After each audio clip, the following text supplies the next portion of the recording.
আসসালামু আলাইকুম। আজকের এই হাদিসটা শুনলে দুনিয়াকে নতুনভাবে দেখতে শিখবেন। ভাবুন তো আমরা প্রতিদিন এত কিছু করি, এত কাজ, এত ভাবনা, কিছু সিদ্ধান্ত। আমরা কি জানি আল্লাহ কোনটায় খুশি হন আর কোনটাতে তিনি বিরক্ত? প্রিয় ভাই ও বোনেরা, আমাদের প্রিয় নবী মুহাম্মদ সাল্লাল্লাহু আলাইহি ওয়াসাল্লাম বলেছেন, যে ব্যক্তি আল্লাহর উপর তাওয়াক্কুল রাখে, আল্লাহ তার জন্য যথেষ্ট। হাদিসটা পড়লে প্রথমে মনে হতে পারে এটা খুব সাধারণ কথা, কিন্তু এর গভীরতা খুবই বিস্ময়কর।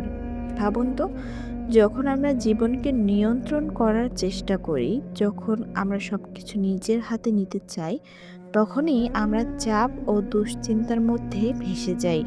কিন্তু যখন আমরা সত্যিকারের বিশ্বাস এবং তাওয়াক্কুল রাখি, অর্থাৎ আল্লাহর উপর ভরসা রাখি, তখন আমাদের জীবন একদম নতুন রঙে ভরে যায়। ছোট ছোট সমস্যা আর ভাঙা আশা আমাদের দমিয়ে রাখতে পারে না, কারণ আমরা জানি আমাদের প্রতিটা প্রচেষ্টা আল্লাহ দেখছেন, আমাদের জন্য পরিকল্পনা করছেন। আজকের হাদিসটি আমাদের শেখাচ্ছে, কেবল কষ্ট, সমস্যা বা ব্যর্থতা নয়, বরং আল্লাহর উপর বিশ্বাস আমাদের সবচেয়ে বড় শক্তি।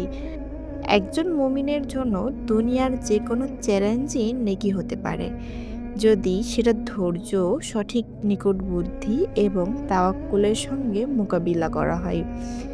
আপনি যদি আজ থেকে প্রতিদিনের জীবনের ছোট ছোট সমস্যা আল্লাহর হাতে ছেড়ে দিতে শুরু করেন, দেখবেন কেমন করে মন শান্ত হয়, মনোবল বাড়ে এবং জীবনে সহজাতভাবে সুখ ফিরে আসে।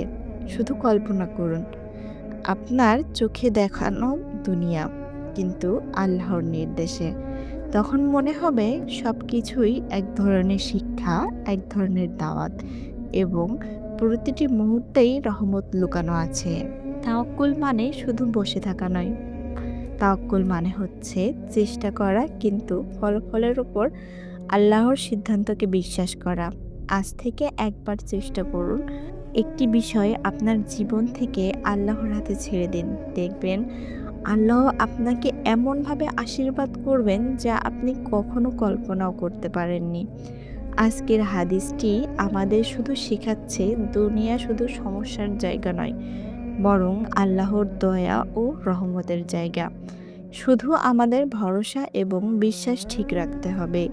সেই বিশ্বাসই আমাদের জীবনকে নতুন দৃষ্টিকোণ দেখাবে। দেখাবে আল্লাহর অসীম রহমত, এবং দেখাবে কিভাবে আমাদের প্রতিটি ছোট ঘটনা তার পরিকল্পনার অংশ। স্মরণ রাখুন, তাওয়াক্কুল শুধু একটি শব্দ নয়, এটি আমাদের জীবনের দৃষ্টিভঙ্গি। আজ থেকেই এই হাদিস মনে রাখুন, প্রয়োগ করুন আর দেখুন কিভাবে দুনিয়ার প্রতিটি দিক আপনার জন্য আল্লাহর রহমতের পথ হয়ে উঠতে শুরু করে।